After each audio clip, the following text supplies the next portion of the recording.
What I like about the novel, particularly the reason I think it will endure, is that it's so cheap. And there's actually one person involved, is the author. I think a novel is a wonderful thing in a free society because it's a way a poor man can circulate ideas. I like the cheapness of it. Is on a sheet of paper like this, I can create the end of the world for much less than a penny. And, you know, if I don't like that sign, that scene, why, I'll try something else. It's so beautifully cheap, and it's the most marvelous practical joke. Just imagine is just making these little marks on paper and having somebody cry. The damn fool will really weep. You know, you get frightened. I just think it's hilarious to do something to somebody with a piece of paper, you know, and it's much more amusing that way than film could ever be, or theater. Ours is a land where the living is grand and the men are as fearless as sharks. The women are pure and we always are sure that our children will all toe their marks. San Lorenzo, what a rich, lucky island are we. Our enemies quail, for they know they will fail against people so reverent and free. I'm often asked whether I'm a satirist, whether I'm cynical, whether I'm skeptical. I've never taken an academic course which told me what these different words meant. And I am following earlier models, I think, is Mark Twain, for instance. And all I know about Twain is that he is funny. And I know something about his funniness. I think that in satire, I would seek to embarrass certain people in power. And I really don't have any interest in that. My father, just before he died, said, you know, there's something very unusual about you, as you've never written a story with a villain in it. And my father perceived this as a compliment to himself, that I had never racked him up, or in fact, anyone. People have asked me sometimes about my popularity, and I've tried to cobble together an answer. The one I usually use is that I am sophomoric, is that I never got beyond asking childish questions about what sort of person is God, is what happens to you after you die, is what are you supposed to do while you're alive, where were we before we were born, what will happen when the sun burns out, and these are all sophomoric questions that grown-ups consider settled, and in my books I don't consider them settled. I consider them terribly interesting questions to play with. There are many different sorts of writers. Books all look alike, but the motives are wildly various. And I meet other writers in the Authors Guild, and we presumably are in the same profession, but honestly, we could be from very different planets. If there are those who respond to life, and there are those who respond to art history so far. And one isn't superior to the other, but they're terribly different in terms of what they have on their minds. This was useful to me, as I suddenly saw that other writers were, who mystified me, were more knowledgeable about art history, were more entertained by the history of literature so far, and were ringing changes on works of the past and so forth. And I'm not well enough educated to do that, for one thing. As I've said, I was a chemist and then an anthropologist, and I haven't read enough. I was 38 years old when I read Madame Bovary. And the reason I read Madame Bovary is I got a job as a college professor at the University of Iowa, and somebody said, well, you can't go out there without having read Madame Bovary. So I read it, and I felt much better. I've occasionally given lectures on the life of the writer, and one thing I've discovered is that I'm intelligent for only about 4 hours out of every day, and so I'm well advised to simply go walking. I'm very fond of artifacts, and why wouldn't I be? Is my father was an architect, and my grandfather was an architect, and so buildings are really as beautiful or more beautiful than trees to me, as my father used to invite me to look up at detailing on buildings, and I still enjoy doing that. I lived on Cape Cod for 20 years, and I used to take sort of John F. Kennedy type walks on beaches. I lived on a great salt marsh. I would go walking out over the marsh with my dogs. I would walk through woods. There used to be woods on Cape Cod, and I would come back completely unchanged, as I would have a nice healthy glow. I have a good appetite. I would have gotten exercise, but nothing would have happened to me that was spiritually exciting at all. You know what I like about New York? Is you wake up mad every morning. And I'm almost hate to hear a non-New Yorker hear that set, because it's not a rage, but it's a hot sort of energy, which you do have when you get out of bed. All I ever did was, in writing stories, was to respond to life, rather than to any genre of story. I took very few literature courses, even in high school. My brother was a splendid physicist and chemist. He was 9 years older than I was, and he was doing so well in science, it was decided that I should be a scientist too. And so in high school, I took all the chemistry and math and physics I could take, and then this was true in college too. And so I knew a heck of a lot about science, although I was not talented in that area at all. And so when it came time for me to respond to life as a writer, I responded as a scientist would, because that had been my education. And when I went to work for General Electric Company as a public relations man, I was hired because I had a chance of understanding what the scientists were talking about and of interpreting it for laymen. And so while I was working for General Electric, I began to write short stories. They were about engineers I knew, they were about scientists I knew, they were about factories I knew, and I was immediately labeled as a science fiction writer. An awful lot of what happens in stories, which appears to be philosophical, is actually mechanical. There are an awful lot of mechanical problems in telling a story. And it turned out to be extremely useful to look at our society from another planet, is simply to get that vantage point there, is to move the camera out there. And so in order to do this, as you will pretend to believe in life on the other planets, which I actually don't believe, but it was mechanically useful for me to, in effect, move my camera out there.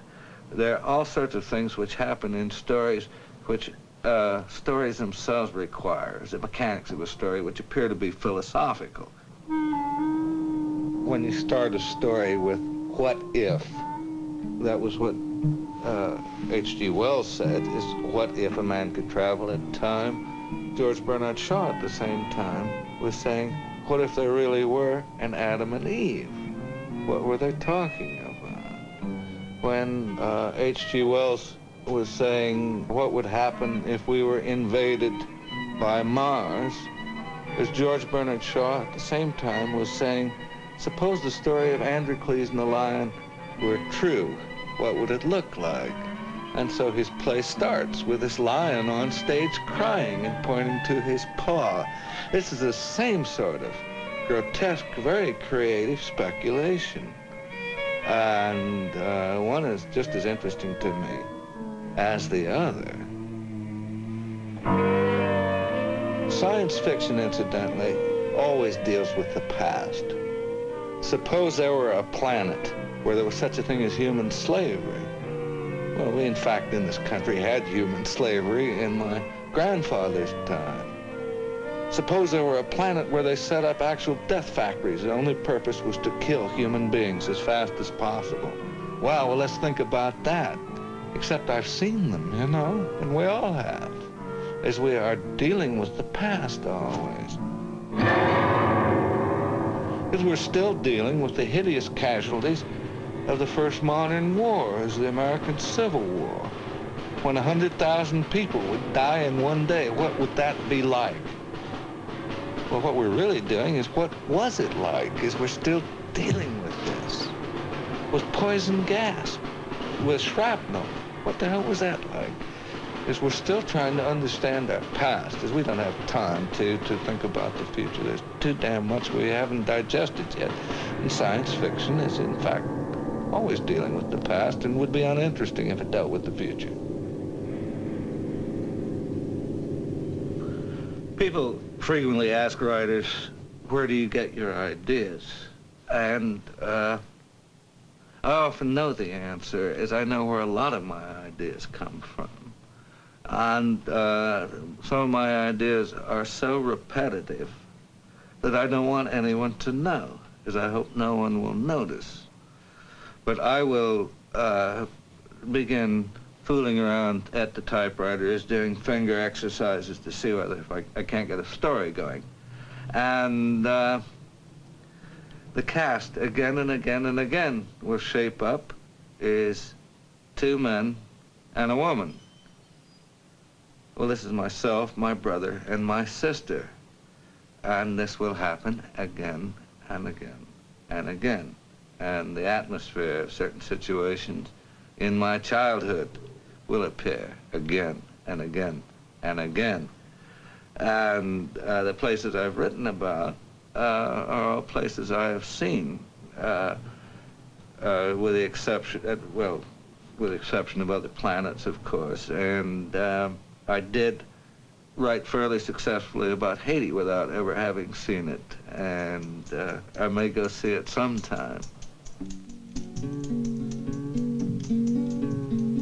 I wanted all things to seem to make some sense, so we could all be happy, yes, instead of tense. And I made up lies so that they all fit nice, and I made this sad world a paradise.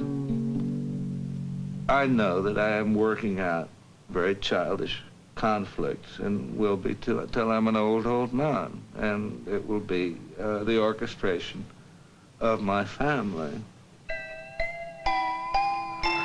I grew up in Indianapolis at a time where it was possible to be sentimental about it, and so I have a sense of loss of what used to be, and my father and my uncles were sentimental men who would talk about the past and make it seem very attractive and give me a sense of loss. Indianapolis was a utopia. It seemed so to my ancestors. They came there. The city was laid out by Lawful, the same man who laid out Washington, D.C. It has that same grid pattern there. And there are many lovely things about the city of Indianapolis. And they had a large public library and a symphony orchestra before they had the swamps drained out there. And I grew up with musicians, with painters. There was a culture in Indianapolis which was largely destroyed by the Second World War, and by improved communications, too.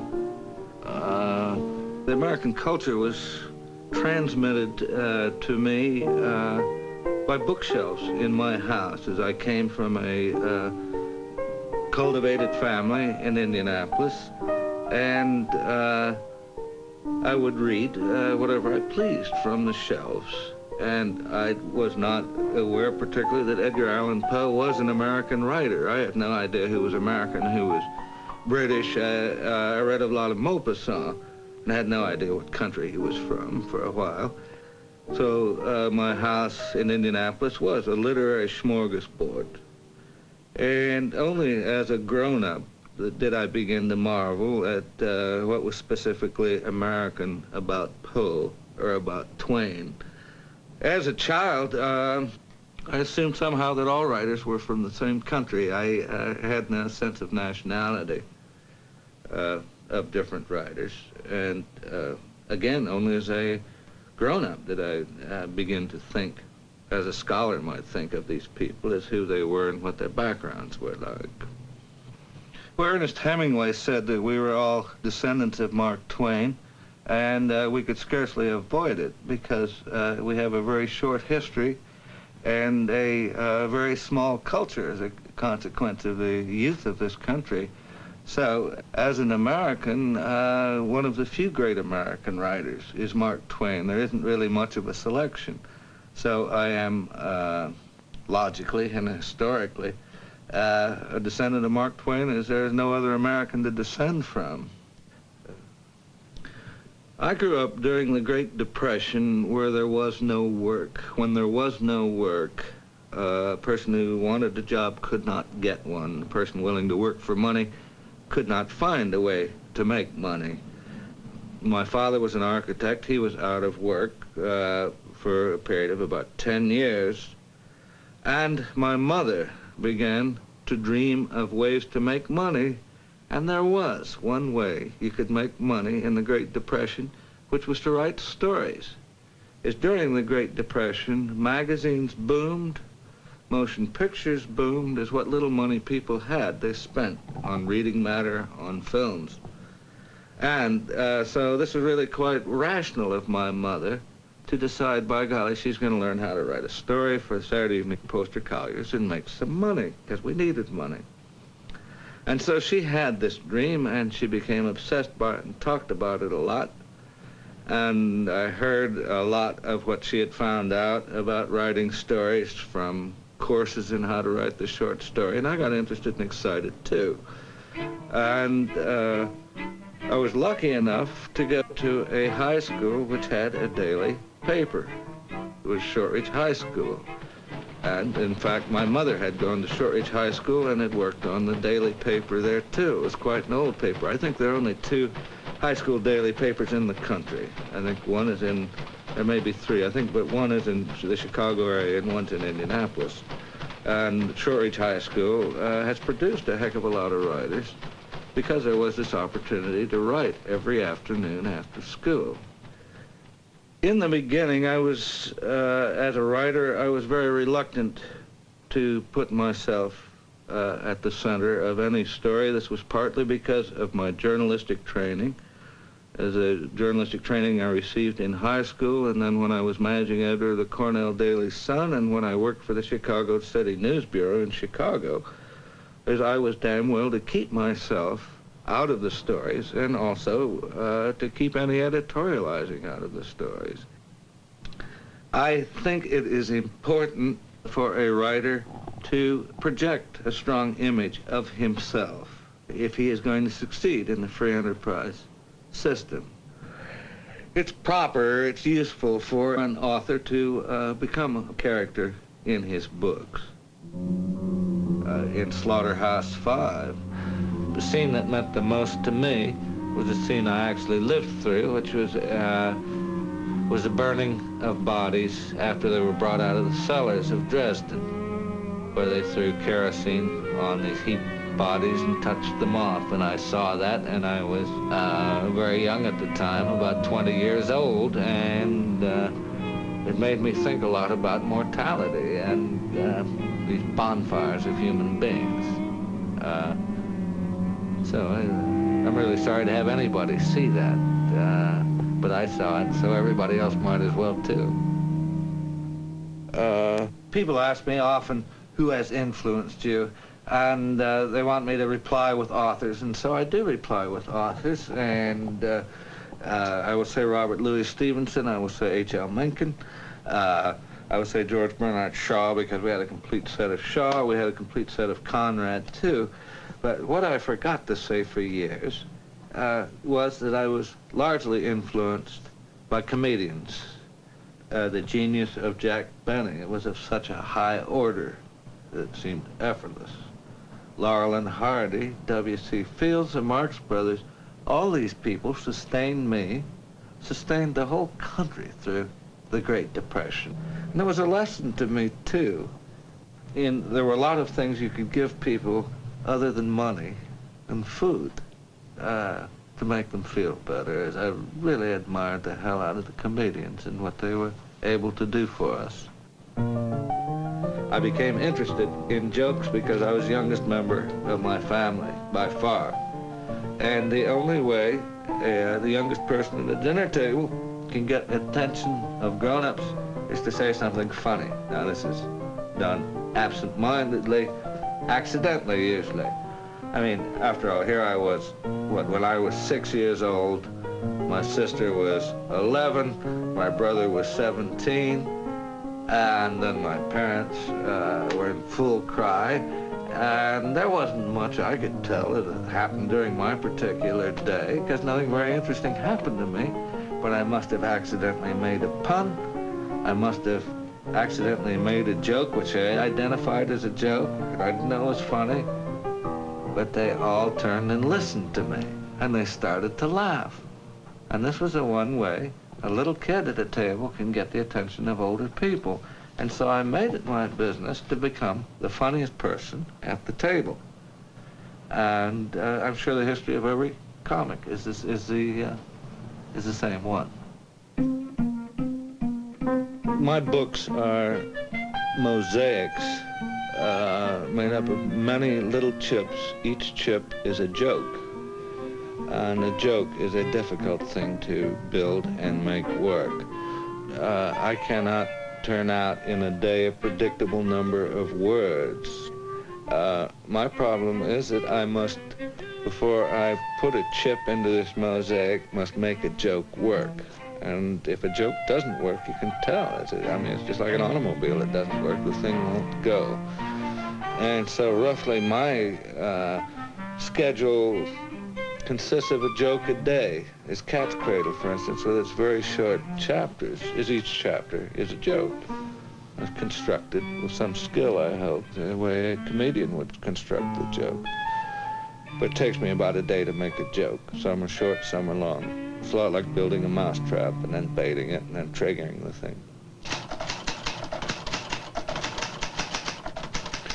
There are several methods that people use in putting together a novel, for instance.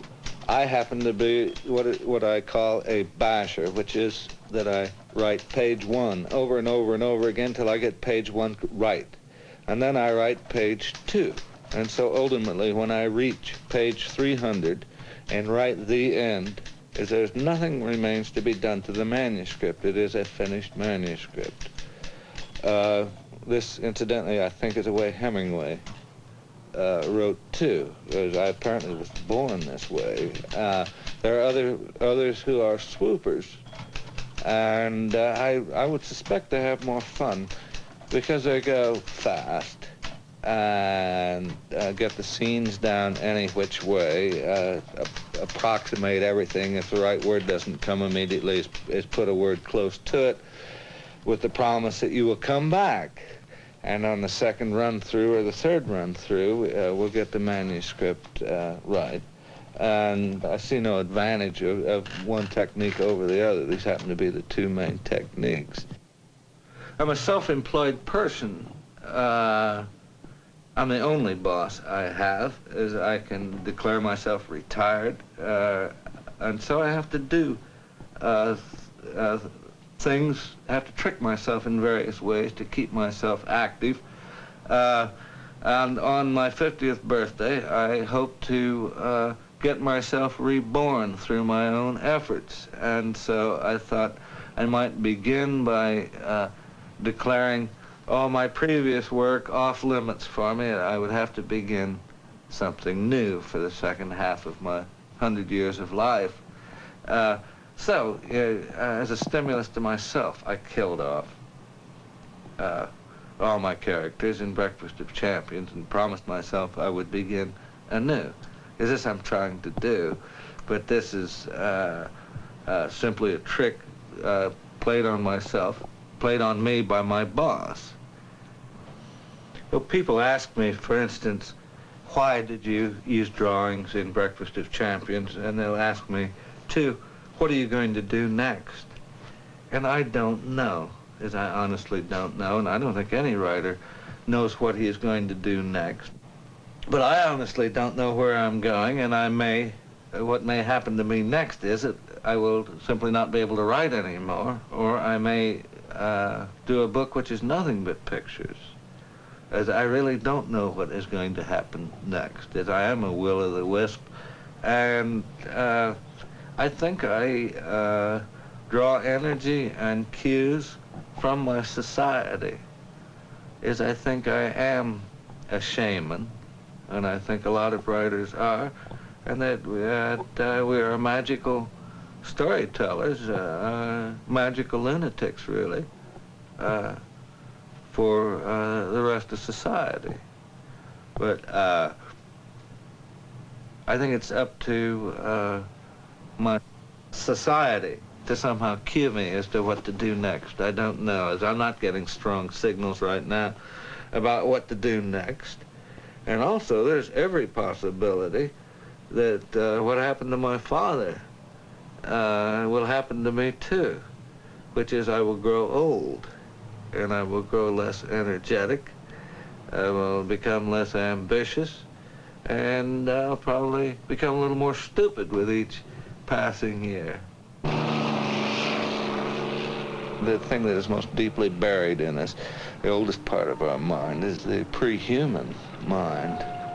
And my model of the mind is exactly opposite. I think the most deeply buried part of me is my intelligence, and that it is separated from the rest of my mind and is inaccessible to me most of the time. There's this huge mantle of dead soot between me and the smart part of me. And I know I could be smart all the time if I could just get a surgeon or somebody to penetrate that layer of fat.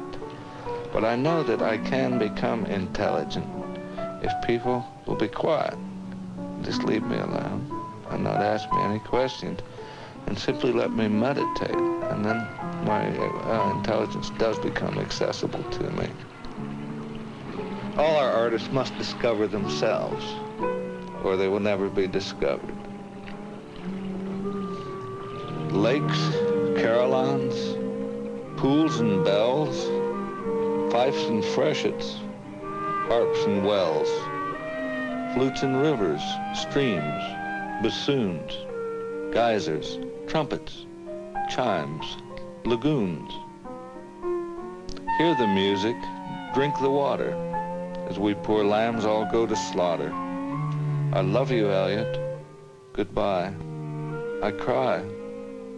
Tears and violins, hearts and flowers, flowers and tears, rosewater. Goodbye.